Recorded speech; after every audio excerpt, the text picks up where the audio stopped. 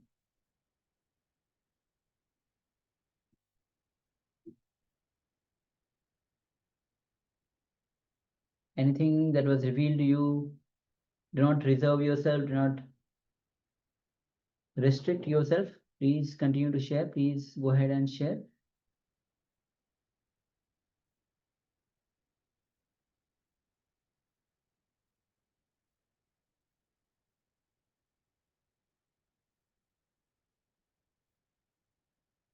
Well, we already have few sharings.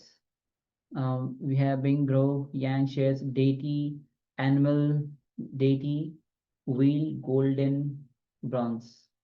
Yes, thank you, Bing Grow, Nithyananda. Thank you for sharing.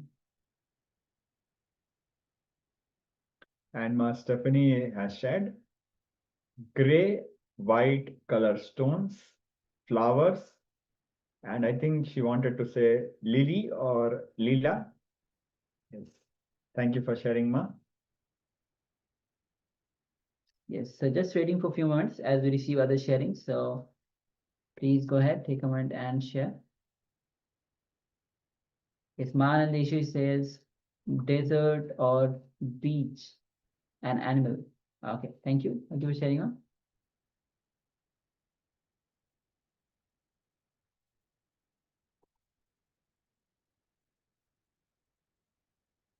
All right. So let's move to the verification. Now we'll be projecting the image on your screen. So yes, this is the image we had projected. So as you can see, it's a image of a beach side. You can see the beautiful the water, the ocean itself, even the sun rays giving a nice golden color in the sky with the clouds. You can see the trees, nice trees, and probably so yes, this is a nice scene that we had. So Wingrove says deity, animal deity, wheel, golden, bronze. The golden color we have the sunshine, the sun rays when it falls on the clouds, giving the nice golden color. Deity, animal deity, wheel, bronze. So yes, thank you for sharing. And also Ma Stephanie was sharing gray white color. So the horizon is surely having that gray color. Even the sky, some of the clouds are having the gray color. And after the horizon, we have the water also gray color. Even the shadow below the trees is having the gray color. The sand is a bit grayish in color. And surely there would be flowers, which we are not able to see with our bare eyes. But as we know, the third eye shows much more than is visible to us. So thank you for sharing, Ma Stephanie. Yes. And Ma Anandeshwari was spot on about the desert and beach, because the beach does have sand like the desert. And surely there will be animals, sea animals and fishes, and also we'll have animals in the small Yes. island. Yes. So thank you so much for sharing, Ma Anandeshwari. Yes, beautiful. Beautiful sharing, and thank you for sharing, and nice manifestation actually. So yes, and do not hesitate, do not restrict yourself, even though you sometimes if you feel it might be correct or it might be wrong, and understand any time that you share, it is a manifestation. So do not reserve yourself for sharing. All right. So with this, now we'll be entering into the revelation by Swamiji, which is going to be on being spontaneous and how you can establish yourself in the state of Turiya by being spontaneous. So let's come to the space of listening. And let's enter into this relation by Swami. Absent-mindedness. It's my favorite subject. Because I suffer only with this problem with all my disciples.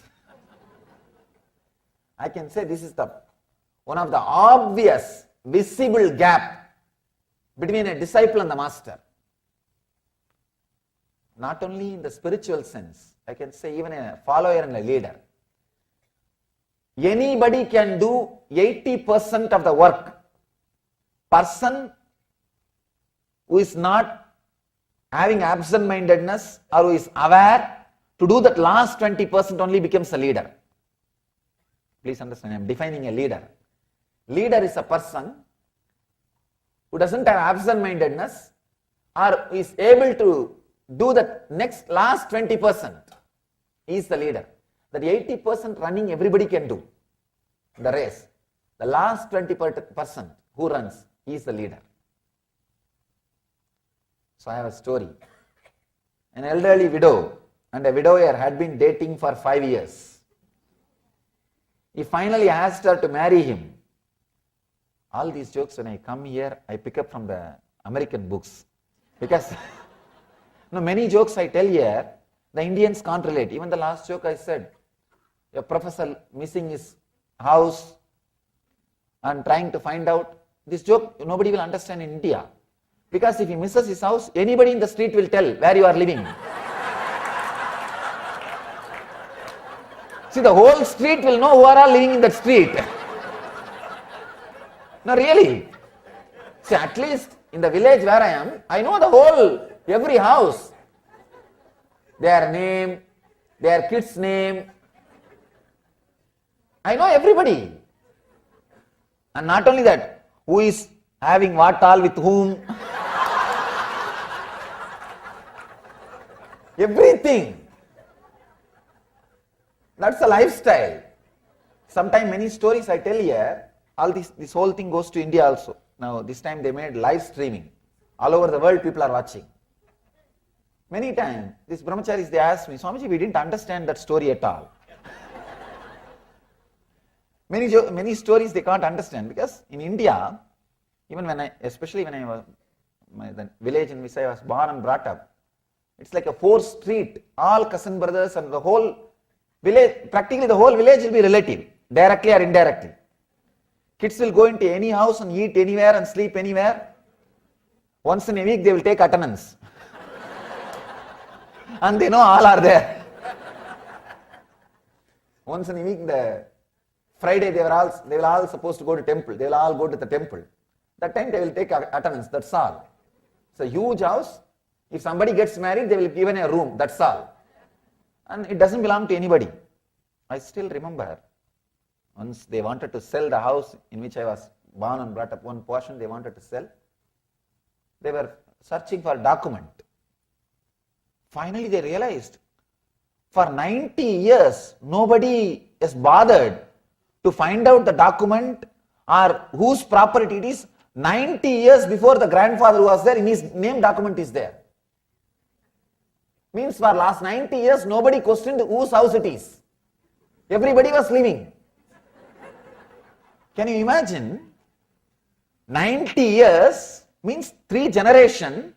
Nobody asked, no conflict arose, whose house it is. Who is the owner of the house? Nobody questioned. That head of the family, he is there. Whenever some girl gets married, one part of the jewel is given. When a boy gets married, a room is allotted.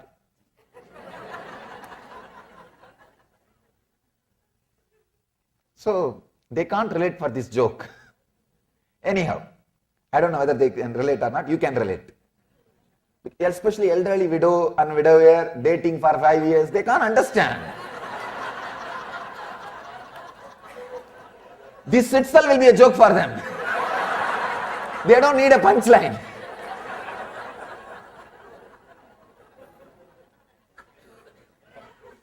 No, really, the other day, I was talking to one of our American disciples. He was very sorry for my father. My father died in a very young age. He was 50s, early 50s, he passed away. Very, very sorry. And he can't understand that my mother cannot remarry in India. They don't even think. And he is thinking, he can't understand. He is thinking, when will your mother get the next marriage?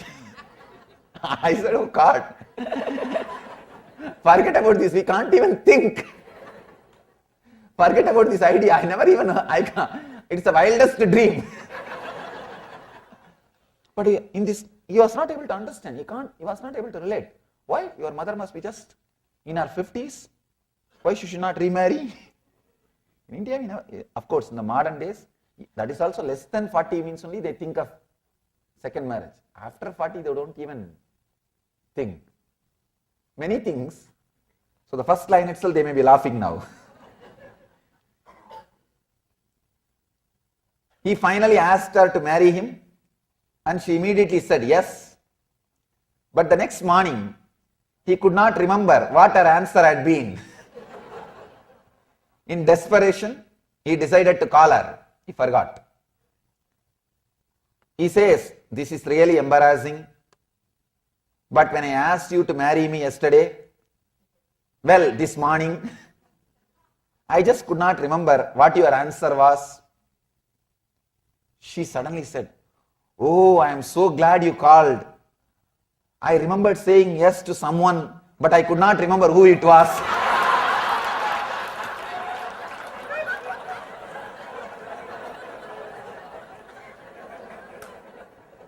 I think that would have been the ultimate marriage.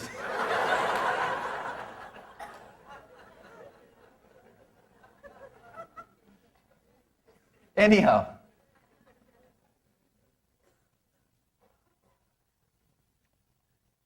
different levels of absent-mindedness.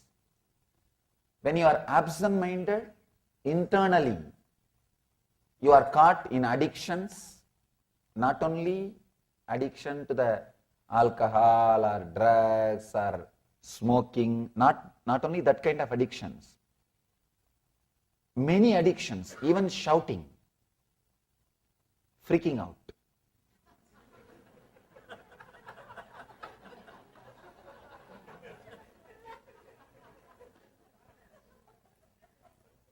You can see your whole life. Try to live for a few days with awareness. You will be walking in the same way inside your house. You will be sitting in a same sofa. Many times inside the house they share the sofas. This is for you, this is for me mentally. They sit in the same sofas almost. And when you come down in the same way. Sometimes even for 6 months you don't use many parts of your house. Many parts of your house, for 6 months you don't even use. I describe aparigraha. Aparigraha means living with minimum things.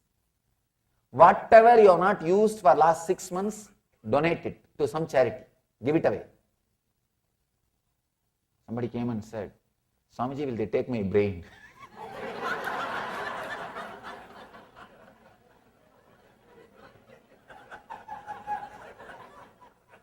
I said, that won't be useful for them.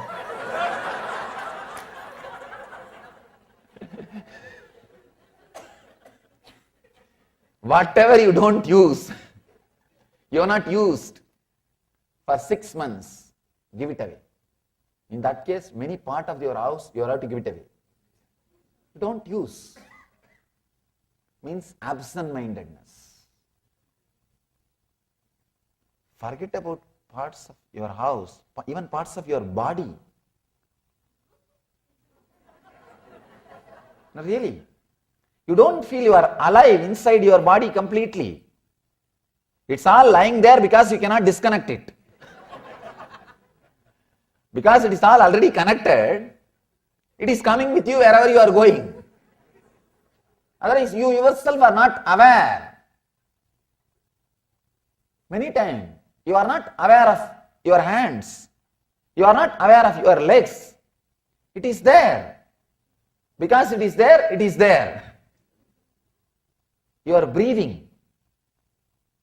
You are not aware. your digestion. People come and ask me many times about diet. I tell them, you are eating, you are digesting, you are asking about me about your diet. What is going on? I can't understand the concept of asking about your diet to somebody. When I tell them, they say, what is this, Swamiji? That is the way. You only have to suggest about diet. Means what? You are not even aware of your digestion. Be aware for next 10 days when you eat particular things. Be aware how you feel in the stomach, how you feel with the whole process of digestion, cleaning. You can very clearly decide which one makes you feel comfortable, with which you are happy, which one makes you feel relaxed. That's all. You say, no, how can this be so simple? Alright, it is that simple, that's all. Many times, I feel there's a big gap between me and the others. Now, when I say these things, people say, no, he doesn't know much.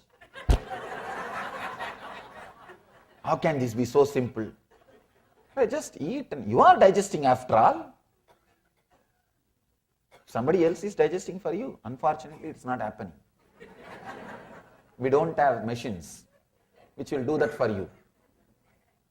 Of course, now we have machines for dialysis which will do your kidneys work. We have many other machines.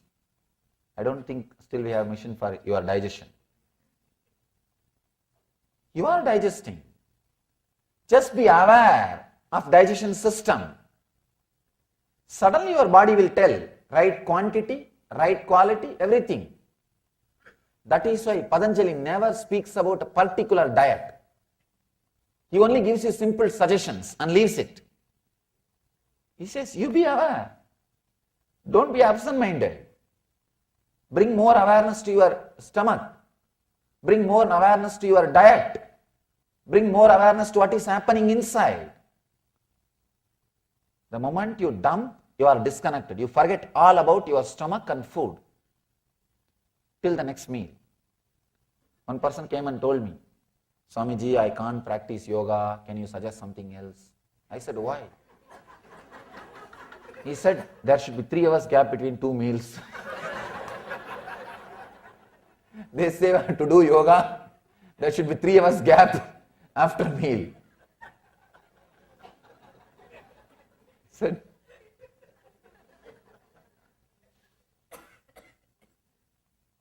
then he asked him, he said, 3 hours after the end of the meal or beginning of the meal?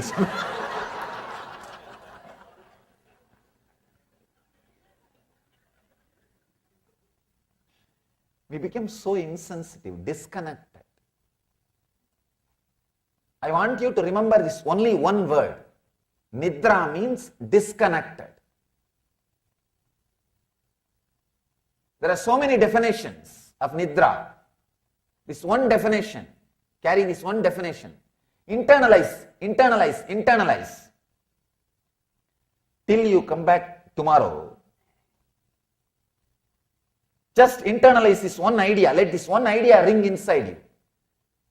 See the sutras, there are 199 sutras. Earlier, the devotees were requesting, please Swamiji, if you talk on 5-6 sutras on one day, we can complete the whole thing in this tour. I said no. I don't want to finish talking just for the sake of talking. At least the batch which is sitting in front of me should experiment with this. That is why I took up only one subject per day. Today is Nidra. Analyze the different dimensions, different aspects of Nidra.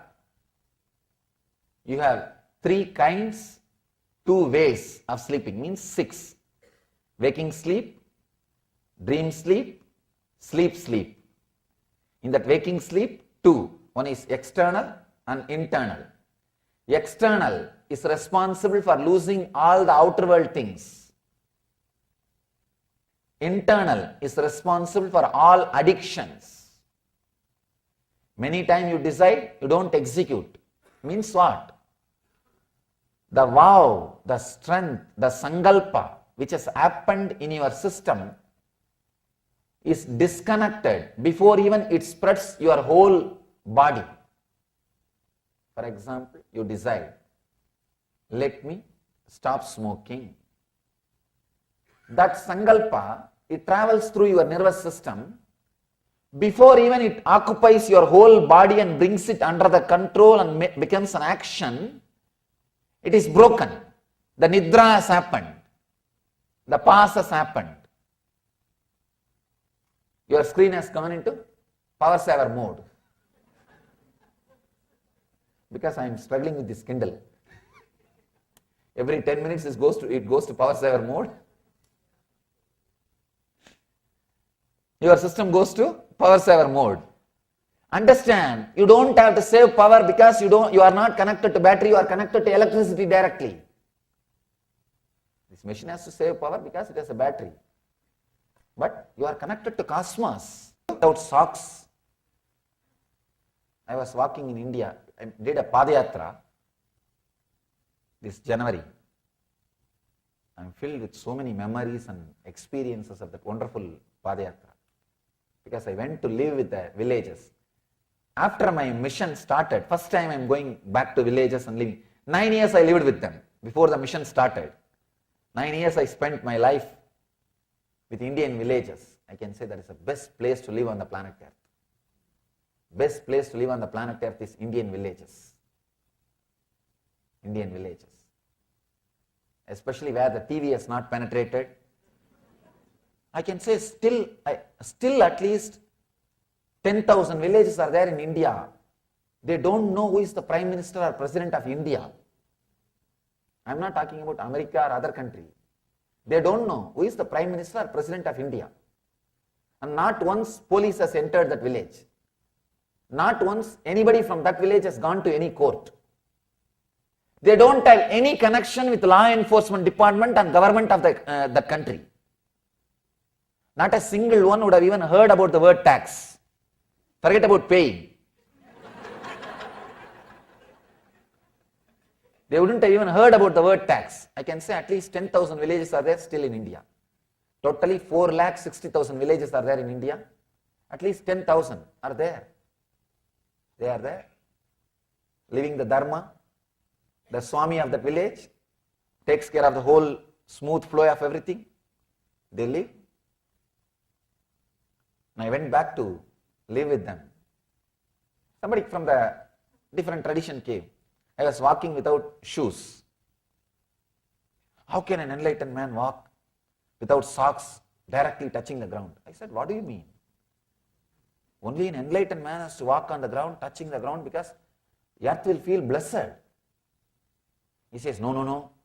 Earth will suck the energy. Whenever I walk, I feel depleted. I said, foolish idea. Stop believing these ideas. One important thing. If you start believing some idea strongly, you will start experiencing it. Stop believing the idea that you will be drained of energy.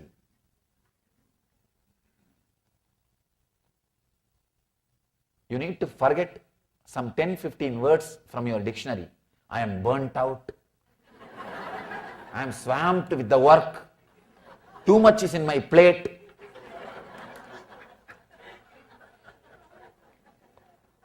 All these foolish words.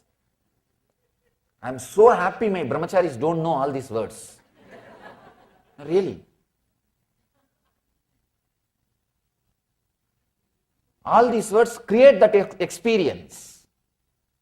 When you start believing, you start creating that experience.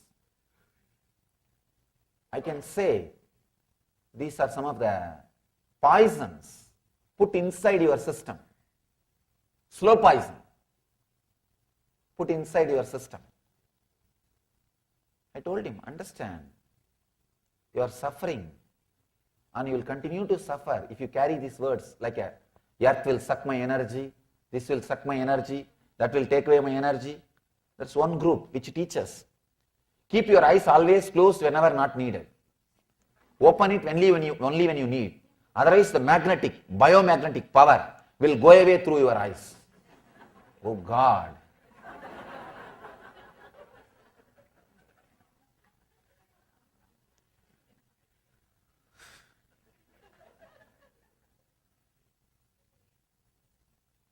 live as intensely as possible.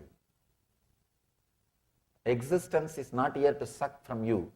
It is here to supply you. You need the understanding from the other side. You need the understanding from other side. It constantly rejuvenates you. It constantly rejuvenates you, refills you.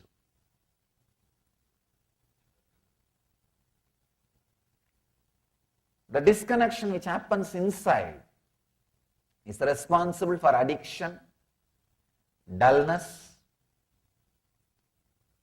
and unable to keep the intensity in your life. When a vow happens inside you, before even it penetrates your whole system and takes over your system, the pause has happened. The break has happened. You have gone to pause mode. Don't pause life. Don't pause your life.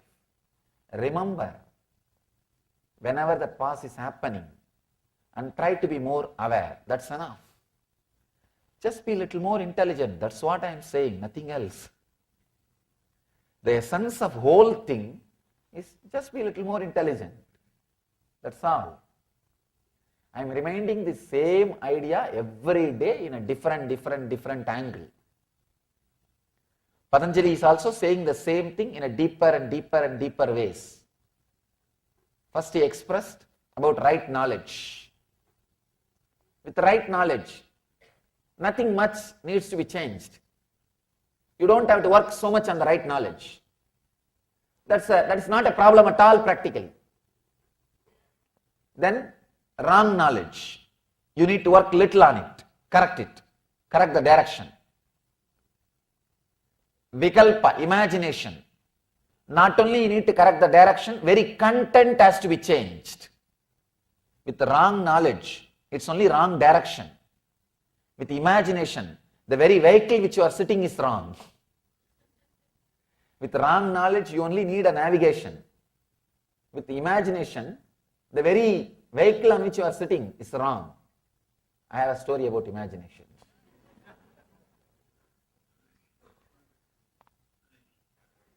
One guy brings his brother to the hospital and says, "Sir, he thinks he's a lawnmower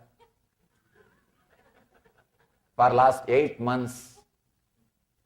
Doctor said, "Why did you bring him so late? 8 months, what did you do?" No, just yesterday my neighbor returned him back." With imagination, very content needs to be changed, not just direction. With wrong knowledge, only the direction needs to be changed. With imagination, very content needs to be changed. The subtler than that, next level, sleep, very road needs to be changed. The very road needs to be changed. That's a nidra. Subtler and subtler modifications of the mind on which you need to work. The second level nidra, dream sleep. Please understand the dream sleep. The dream, you can see, you completely have that confused identities. It is not chronologically clear. Sometime you will feel you are going to your school with your wife. Of course, in some countries it happens. Means the mixed identity. You will experience some incidents which happened in the 50 years age and 20 years age, you will confuse it and you will see that in dream. Means in the dream sleep, even in the dream you miss the continuity. Even in the dream you miss the continuity.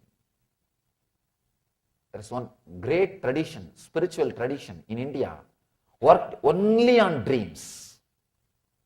Just on dreams. One tradition of Vedanta, they are called Aghoris. They work only on dreams. They master dreams. Even Tibetan Buddhism, one branch of Tibetan Buddhism, work on dreams. They work on dreams. They master dreams. They call it dream creation. There is a village belongs to Agori Sampradaya in Madhya Pradesh. The Agori Swamis live there. Of course, householders also live, but they all believe in the Agori tradition. Agori means compassionate, soft. Gora means wild, violent. Agori means compassionate, soft.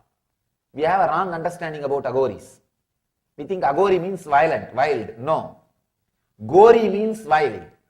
Agori means soft, compassionate. They work on dreams. They have a tradition. If they see a dream that as if they disrespected somebody or abused somebody, in the daytime they will go to that person's house and ask for forgiveness. Please forgive me. We do the opposite way. The daytime we abuse, in the dream we may ask forgiveness.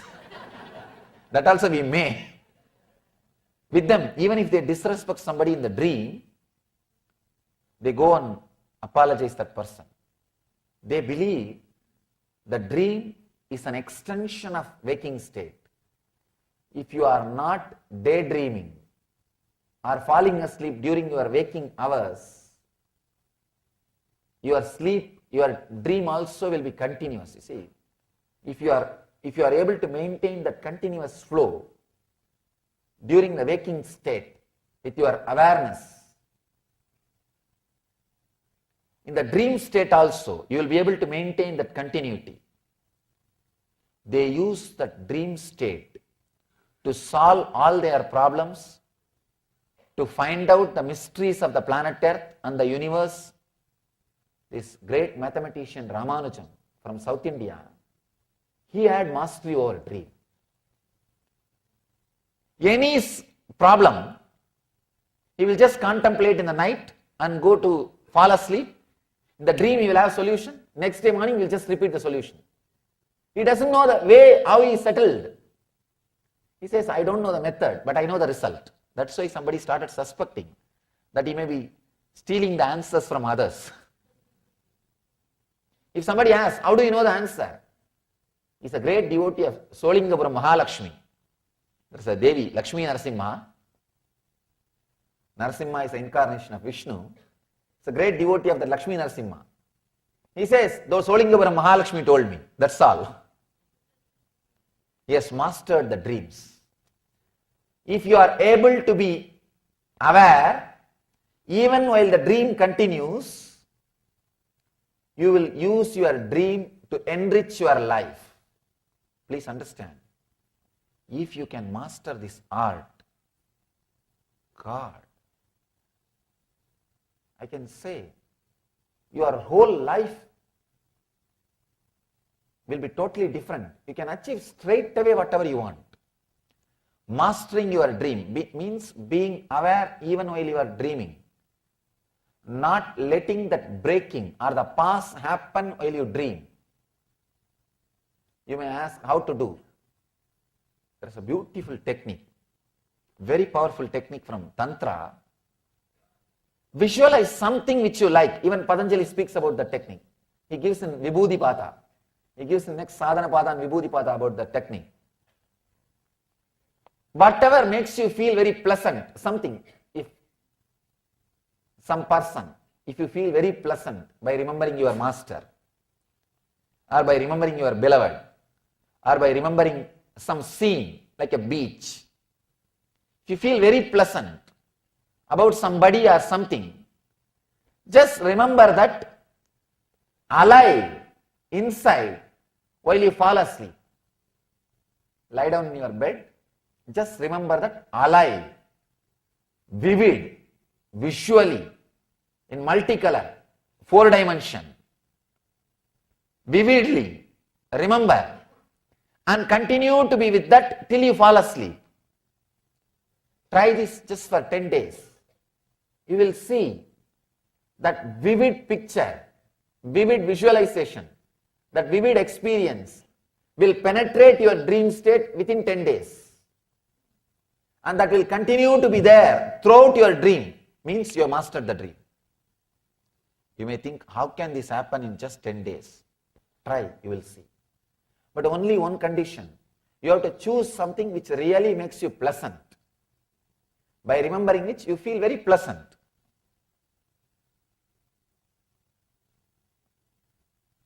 You will continue. You will not have that dream sleep.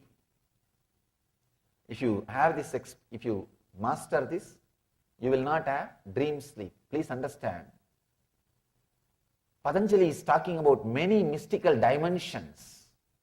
He is talking about all these things to awaken those mystical dimensions in you. Life is not just all about having what you call good life. Just few cars, few houses, and a family, maybe few wives. But sometimes I really wonder how these guys are able to manage few affairs, because constantly you have to hide. No, that's a big problem. And you need to spend so much of energy. Really, the other day I was discussing with one of our disciples in Houston. That guy was telling, Swamiji, it's a big headache. Maintaining is a very big job. You need to constantly keep in touch. And anyhow, that is not all about good life. I asked him, we were discussing, he was talking about one subject, in particular field, in this country especially, the Indians are very good, it seems. I was talking about the medical profession and few things. I asked, how come? How it is happening? He said, first thing, the worry about maintaining other affairs are less, Swamiji. When you start maintaining, it's a big responsibility. Anyhow, it's like a big load, I can say mental load.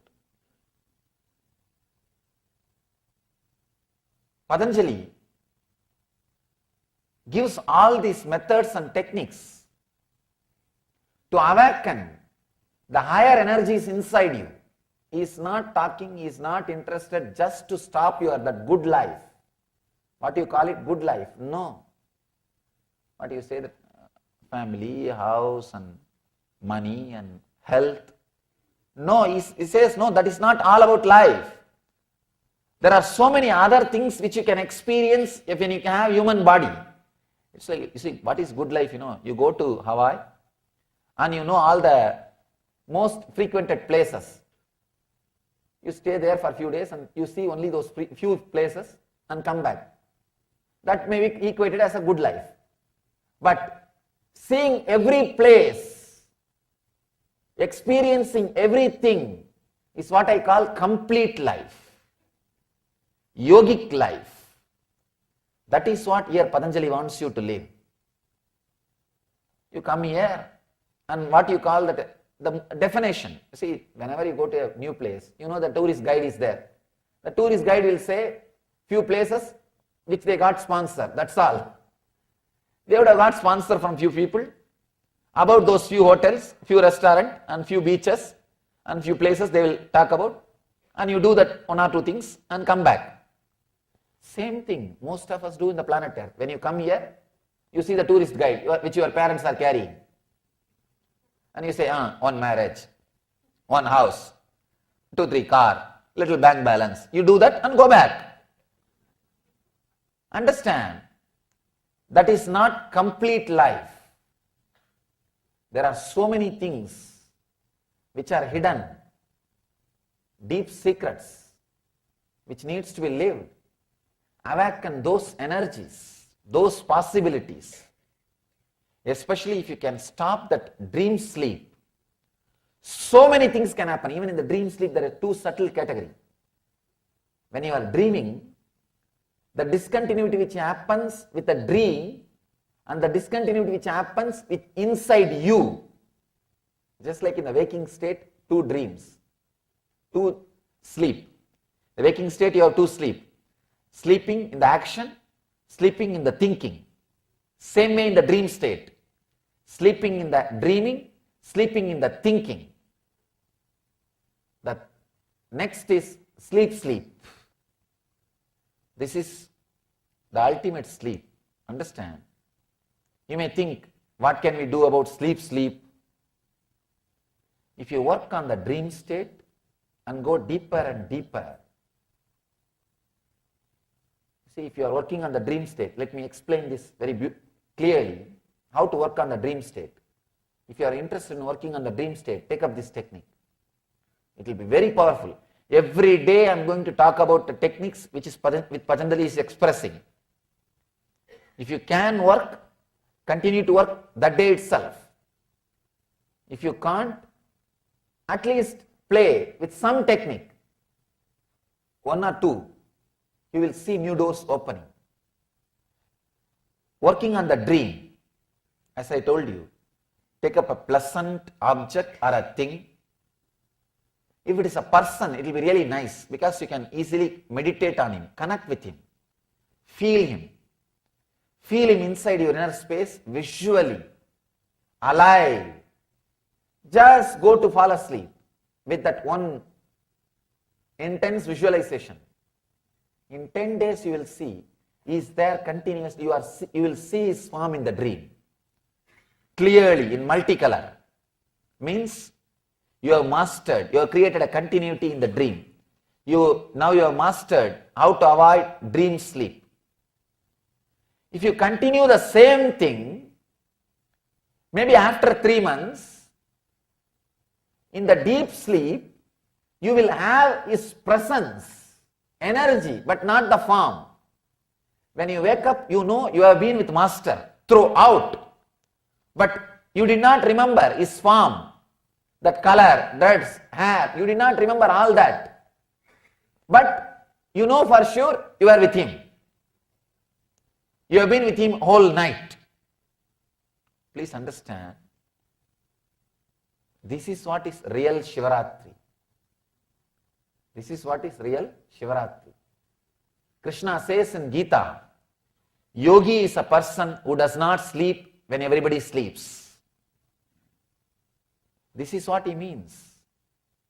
You are awake throughout. Your consciousness is awake throughout. Try this technique. You will master waking sleep, dream sleep, and sleep. You will have that continuity in all 3 states. That is what we call Turiya, 4th state. If you are continuous, unbroken in all 3 states, you experience, what you experience is called 4th state, Turiya. By describing the sleep, Nidra, all Patanjali wants us to understand is the subtle state where thoughts are not visualized is sleep or Nidra. Now, try to be continuous throughout the Nidra, not only the sleep which is happening in the deep sleep time, the sleep which is happening all the 3 times. Be continuous so that it can lead you to joy. If you are not maintaining that continuity, if you are falling asleep, day sleep, dream sleep, deep sleep, it will lead you to more and more anguish and pain, which is happening in all of us, which is happening in our life. So understand, try to maintain. Try to create the continuity. People ask me, if I am continuous, then how will I rest, relax? Understand, that continuity itself will be such a deep, restful awareness. It will not be restless awareness. Don't think, it will be like a load on you. Sometimes if you don't fall asleep if you don't sleep in the light night, early morning you feel tired. It will not be like that. In that time, you are not slept, but you are thinking continuously, all broken ideas. It's like a garage sale. You collected all the things and you are completely confused with your objects. How to organize and how to market and how to price it, and you are suffering with it. Please understand, if you have not slept and early morning you are tired, you have done garage sale whole night. Whole night you have been doing garage sale. I am not talking about that mode. If you are create that continuity, that very continuity will be the deep restful awareness. I can say that is the ultimate break you can give for yourself. Now you don't have break. Break is not under your control. The continuity is the ultimate break. It looks paradox. Please understand. It looks paradox. Now you think you have a break. You have a break sleeping, dream, waking. You think you have a break. That is not a break. Continuity. Having the continuity, mastery over the break is a break. Understand? Now there is a break, but you don't know when it will break. Mastery over the break is the real break. I have a story for you about break. A huge fire broke out near a farm.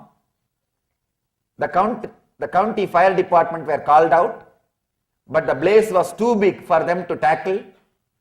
So a call for additional assistance was made to a part-time volunteer force. The volunteer brigade turned up in a dilapidated old truck which spluttered along the track leading to the fire.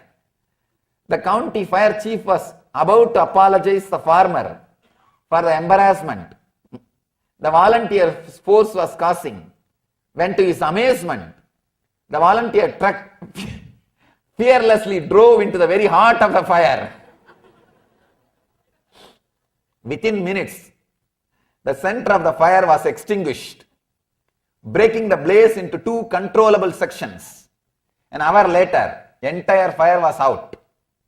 The farmer was so impressed that he immediately presented the captain of the volunteer force a check for $1,000. The local newspaper man asked the captain what he was going to spend it on. The guy says, "I am going to get the brakes on the damn truck fixed."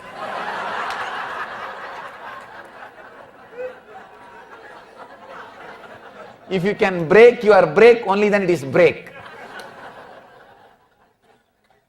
Otherwise, it can't be brake. If you catch that continuity, you can break at any time. You can break at any time. The brake is under your control. So, let us break now. Understand these great ideas from Patanjali. Experience these meditations and catch that continuity, fourth state. Living in the fourth state is what I call living enlightenment, Jivan Mukti.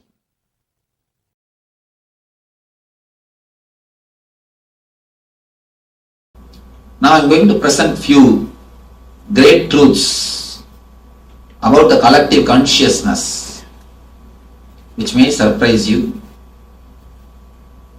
or you might have heard of this truth. Whatever it may be, whether it is new or old for you, try to analyze as much as possible. Try to analyze till your logic feels tired, till your logic falls. Try to analyze till your logic falls. First thing,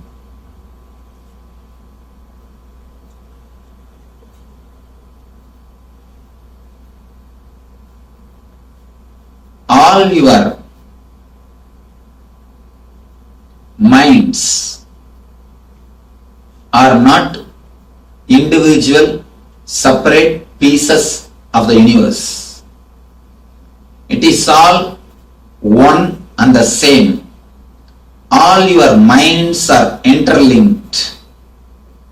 Not only interlinked, directly affects each other.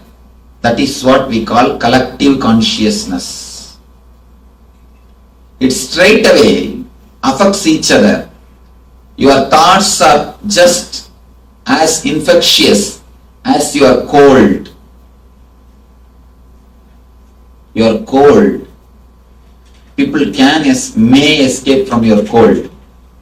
It is not so infectious, but your thoughts are much more infectious than cold. If you catch cold from somebody, you may suffer only few days, that also physically. But when you catch thoughts from people, not only you suffer mentally, you suffer forever. It's not only mentally, you suffer forever. Same way,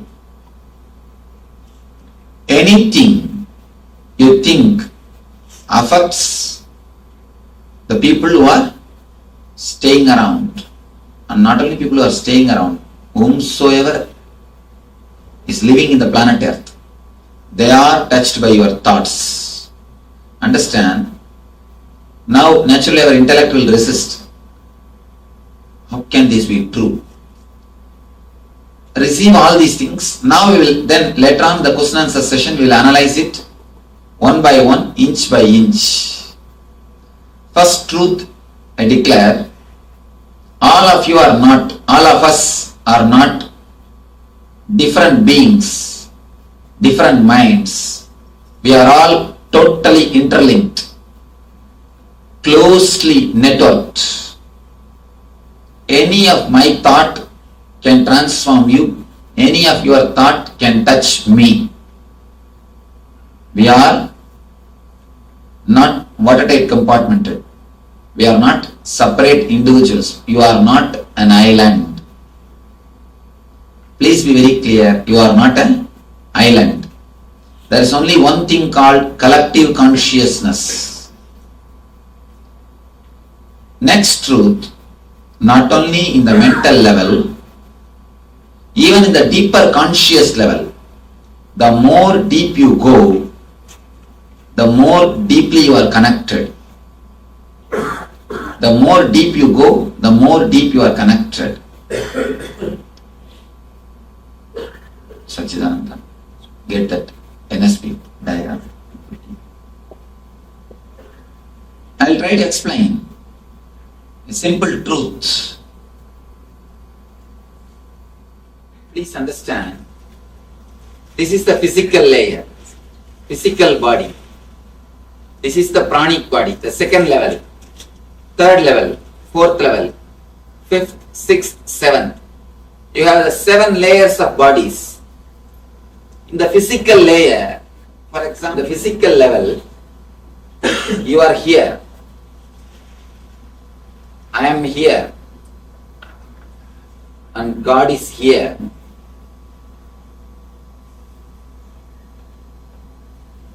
If you come down a little bit to the pranic level,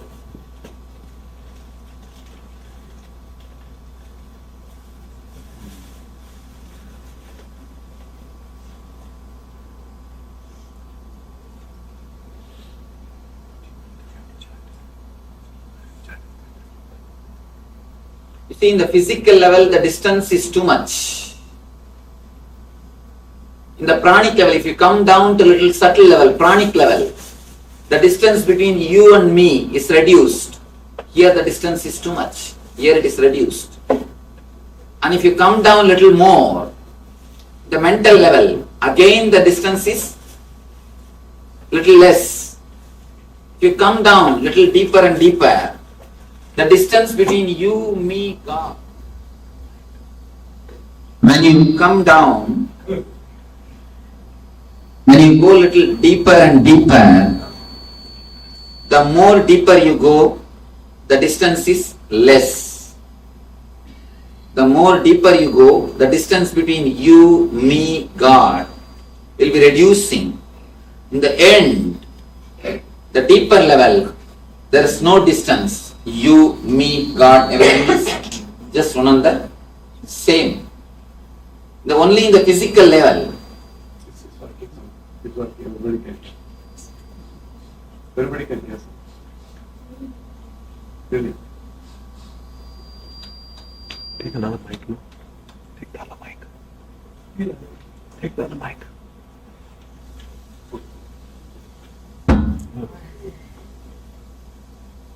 In the physical level,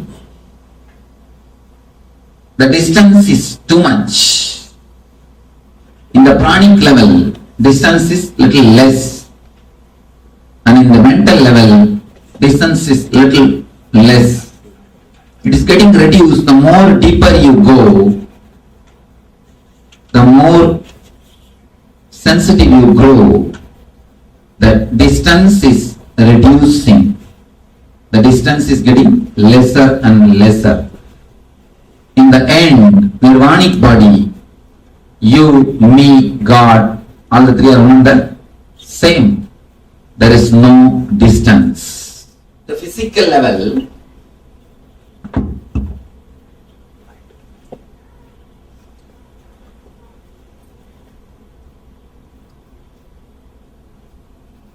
you are different entities.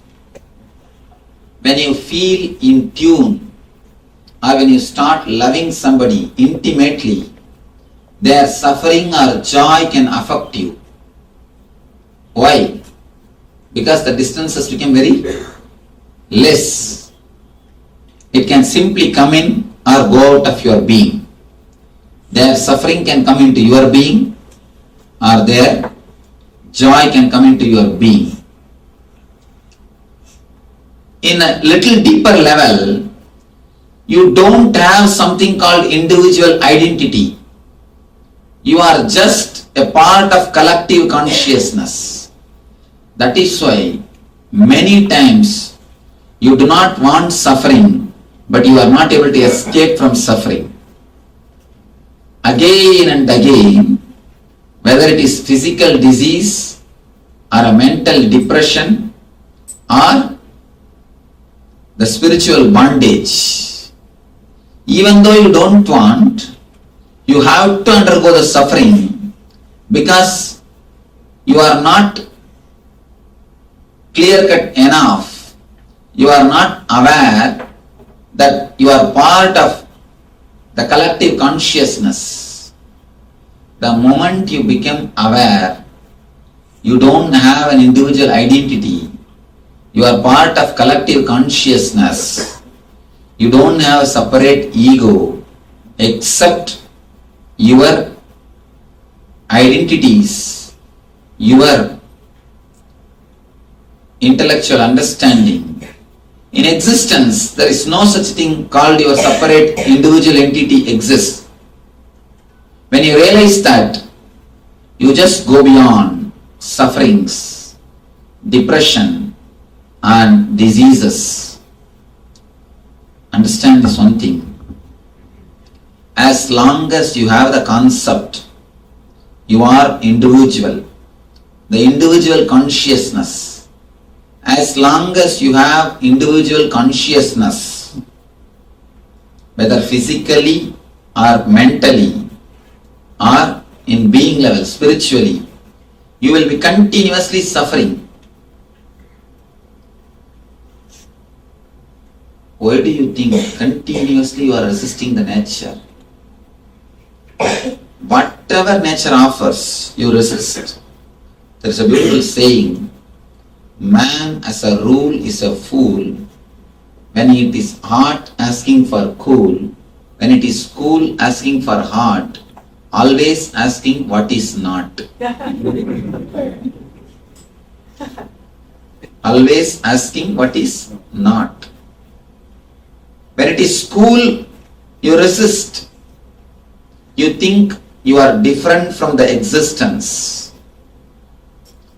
I have seen sannyasis, enlightened masters, living in Himalayas with just this normal cloth in the cold, in the snow.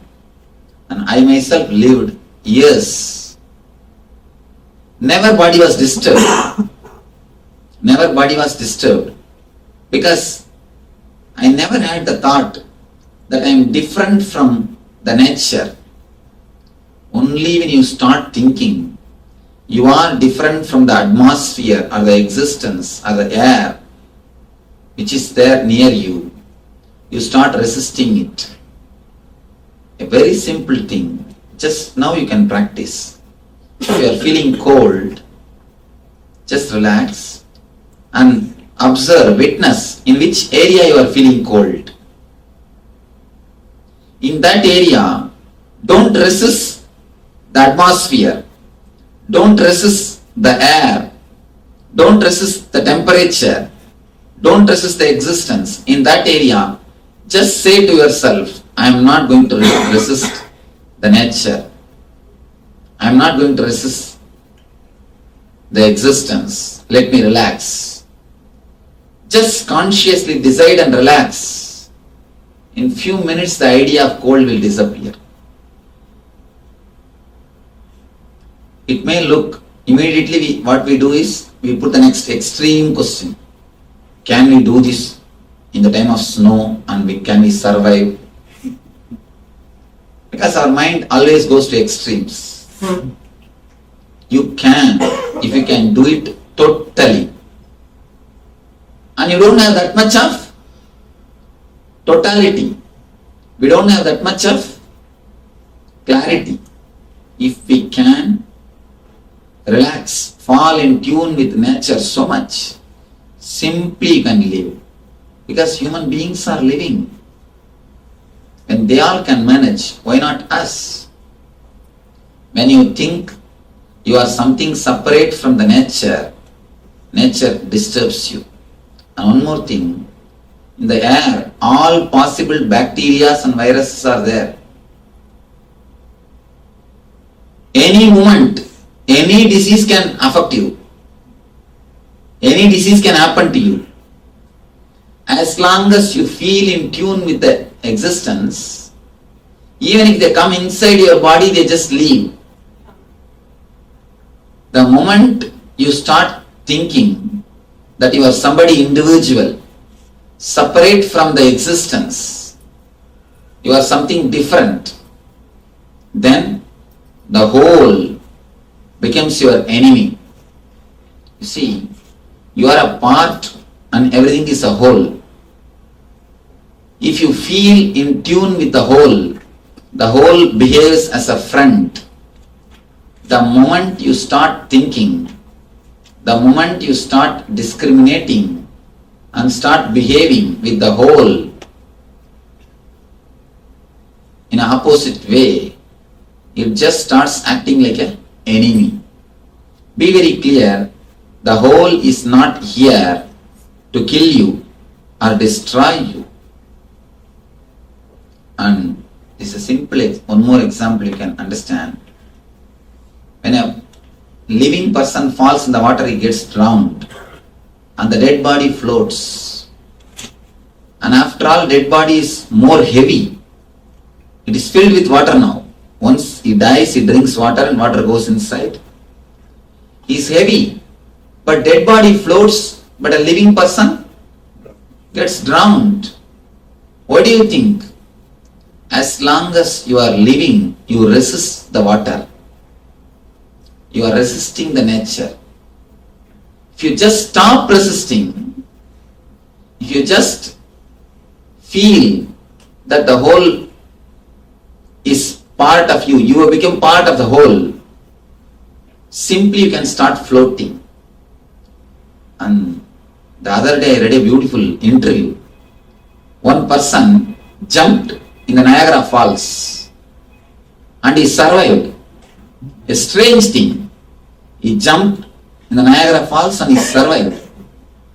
All the journalists are questioning him.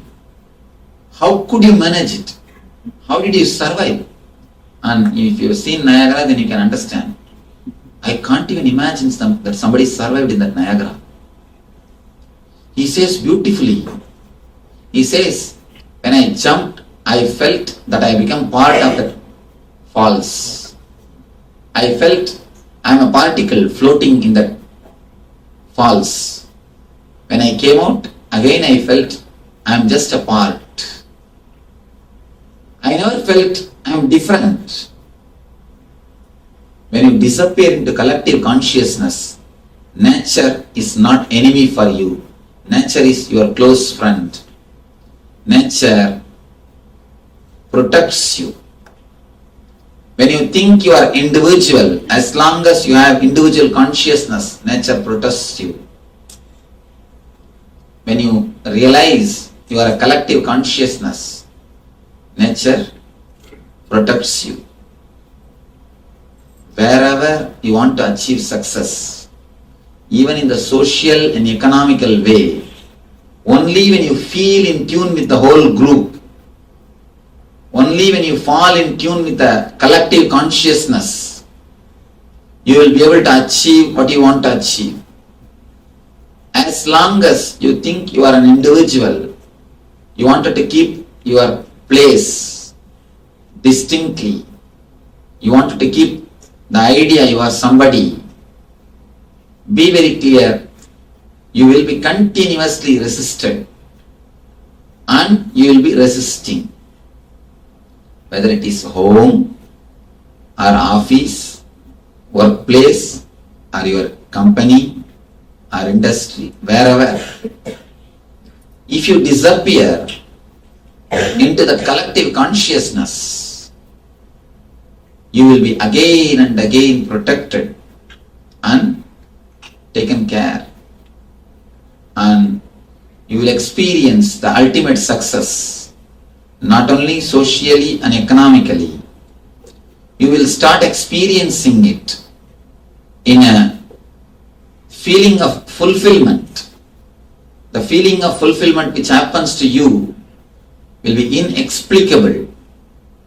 The moment you start resisting, you create hell for your whole life. Small story. A guy was informed that his wife has fallen in the river and he is supposed to jump in the river and save. He jumped and started swimming against the current. And they shouted, "Arey, what are you doing? You are going against the current." He said, "You don't know, my wife, even if she falls in the river, she will float only against the current." She resists everything so much.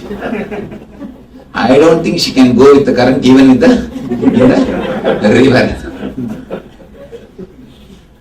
As long as you resist the current, whether it is your workplace or house or office or a company or wherever it is, as long as you don't disappear into the collective consciousness, you will be continuously creating hell for you and for others. Even in the physical level, if you think you are somebody separate, be very clear, you will be inviting diseases.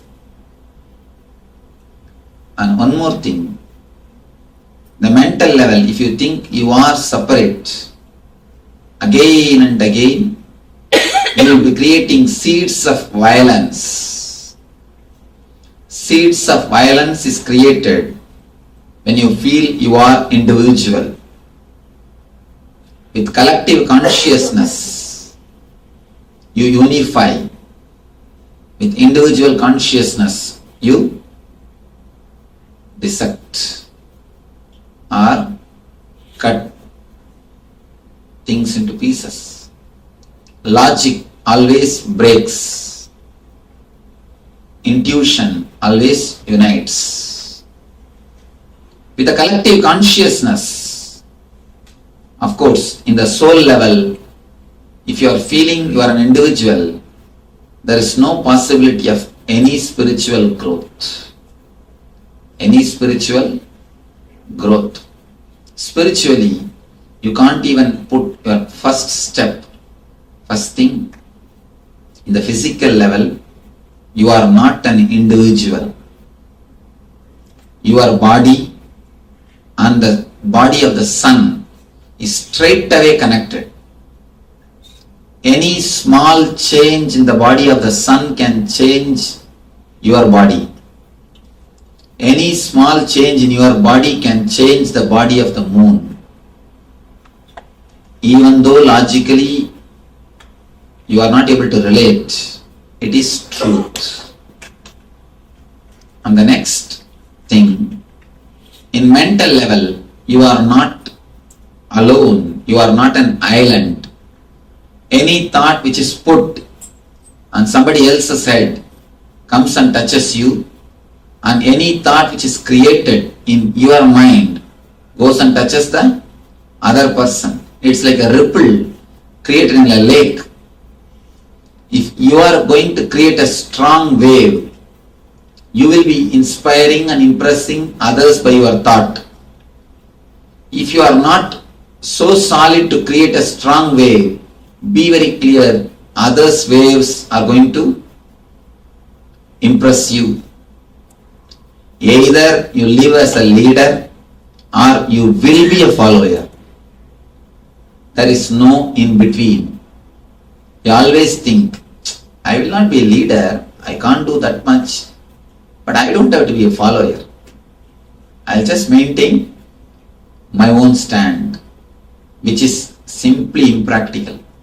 There is no such thing as my own stand exists. Either you lead or you follow, that's all.